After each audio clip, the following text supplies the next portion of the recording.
The Ottawa Senators promise to be one of the more active teams this week in the draft, free agency, and the trade market. Brandon Pillar of Locked On Senators and Sens Central is here to talk about everything we can expect in Ottawa this week and more next on the Locked On NHL podcast.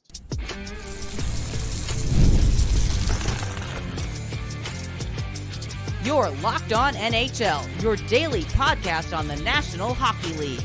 Part of the Locked On Podcast Network, your team every day.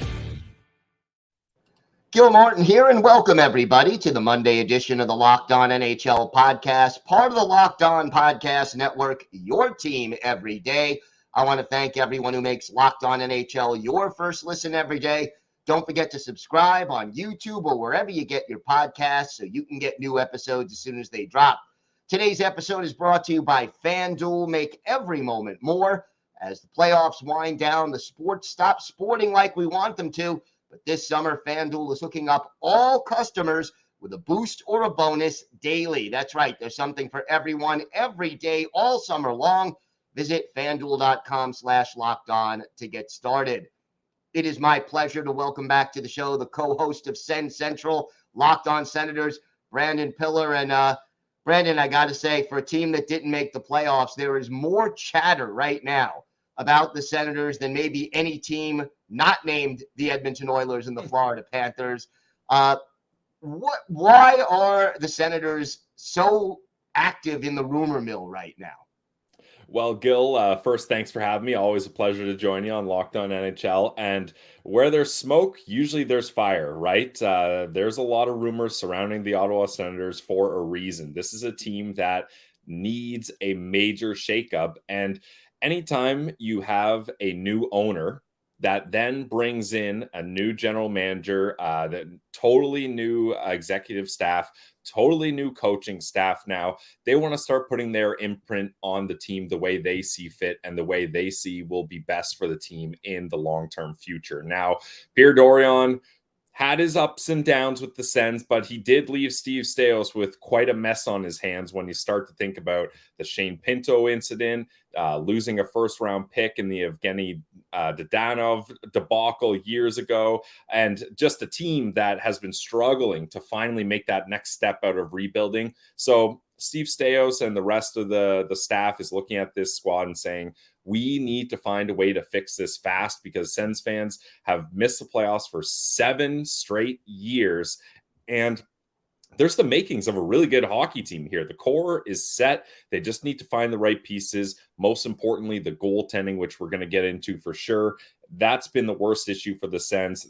Korpisalo signed to a massive 5-year deal in free agency last year. Him and Forsberg as a tandem were among the league's worst in save percentage. So if they can't figure out the goaltending, the rest of this core with talented players isn't going to be able to win enough hockey games to get it done, Gil. Now, one rumor we've heard about goaltending is that the Sens are allegedly interested in Linus Ullmark, the Bruins goaltender. Will the Bruins make a deal within the division, first of all? And what are you hearing about what the Sens would have to give up to get him? So obviously a lot of smoke screens going on. I talked about where there's smoke, there's fire. There's also smoke screens going on. You don't know what rumors are real or who's putting stuff out there just to change the conversation or what. But the feeling is that the Senators are kind of the more aggressive team going after Ullmark, especially when you look at the fact Jacob Markstrom no longer available. The Devils got their guy. Darcy Kemper, obviously not a sought after guy, but the LA Kings look at it probably now as they at least have a goalie in place moving forward. So they're probably not looking for a goalie either. So the Ottawa Senators are really dialed in on Ullmark. They were actually in big talks to acquire him at the trade deadline, but Boston just didn't see fit. And I think they wanted to keep 2 goalies. You never know what happens in the playoffs. And I think Ullmark wasn't too stoked about moving his family mid-season, especially going from a contending team to a team like Ottawa that was well out of it at the trade deadline. So revisit in the summer, and it seems that the Ottawa Senators are going to use their draft capital that they have for now to acquire Ullmark and likely Jacob Chychrun. It kind of seems, Gil, like the deal would be something like Chychrun and the 25th overall pick in the first round this year, which ironically is the Boston Bruins pick.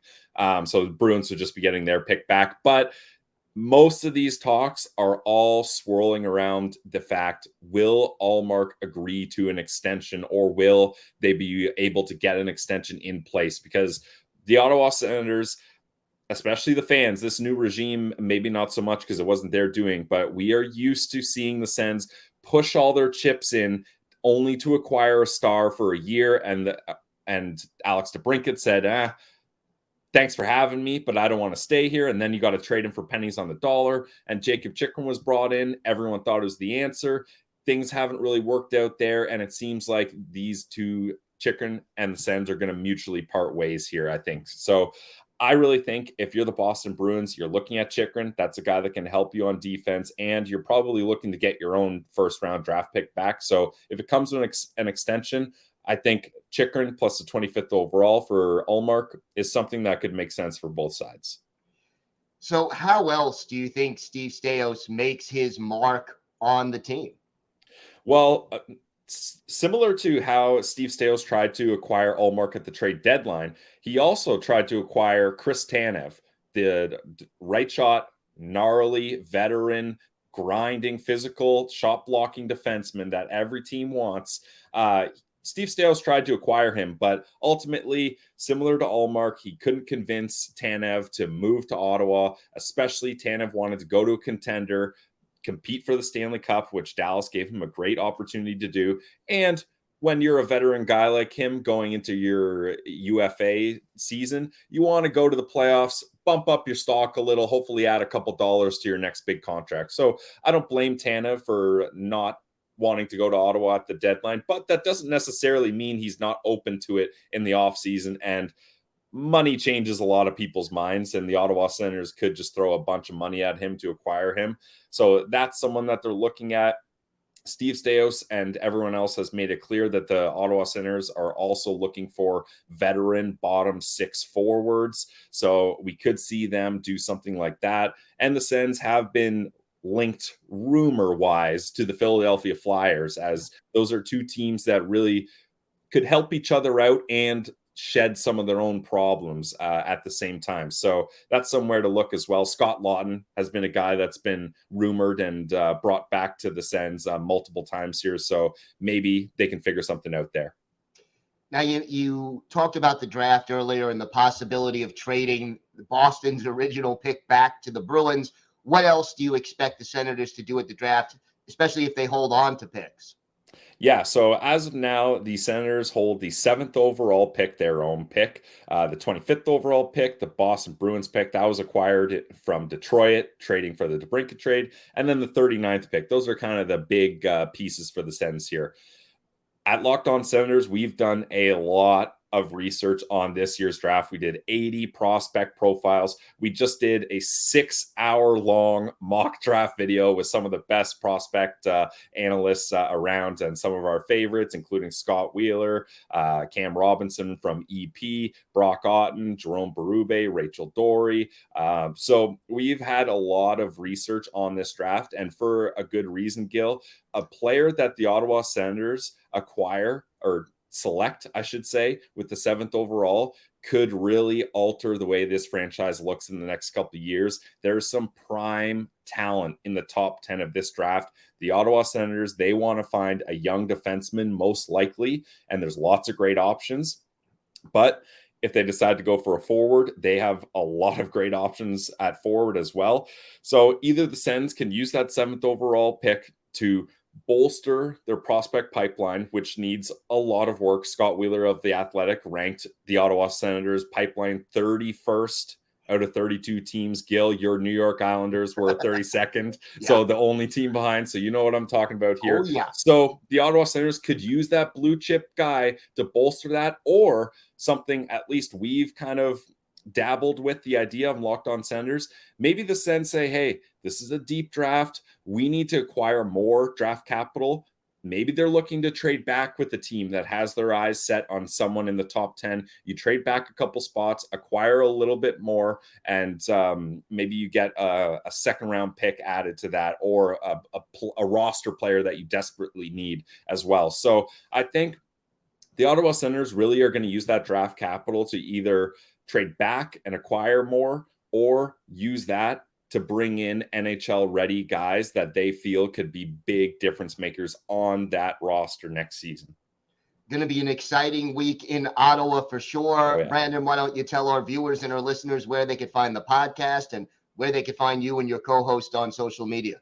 Yeah, absolutely. So the podcast is on YouTube, Apple, Spotify, wherever you get your audio podcasts. And like I mentioned, we did a bonus feature, 6 hours of mock draft. So if you like the draft, if you want to hear about prospects, you got 6 hours worth of content. Definitely go check that out. It's one of our biggest videos, always at Locked On Senators on YouTube. You can find me on Twitter, X, whatever you call it these days, at Brandon Pillar 1, at Ross Levitan for my co-host, and at Sens Central for our show. And we're still going daily here, even though the Ottawa Senators haven't played hockey in God knows how long. We're still going 5 days a week here because we're fired up for the draft. And as soon as the draft is over, flipping to free agency is going to be just as exciting for the Ottawa Senators as well. No question about it. I know you guys will have it covered every step of the way. Brandon, thank you so much. No problem.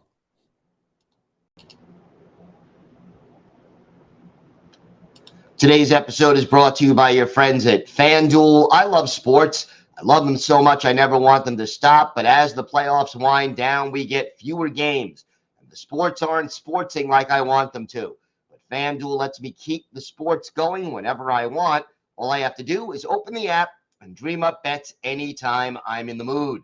And this summer, FanDuel is hooking up all customers with a boost or a bonus daily. That's right. There's something for everyone every day, all summer long. Hockey fans, check out the odds for tonight's Game 7 of the Stanley Cup Final. You can bet on who's going to win the game, who's going to score the first goal, who's going to win the Conn Smythe Trophy. Check out all the odds at FanDuel.com. Head on over to FanDuel.com/LockedOn and start making the most out of your summer. FanDuel.com/LockedOn. FanDuel, official sports betting partner of Major League Baseball.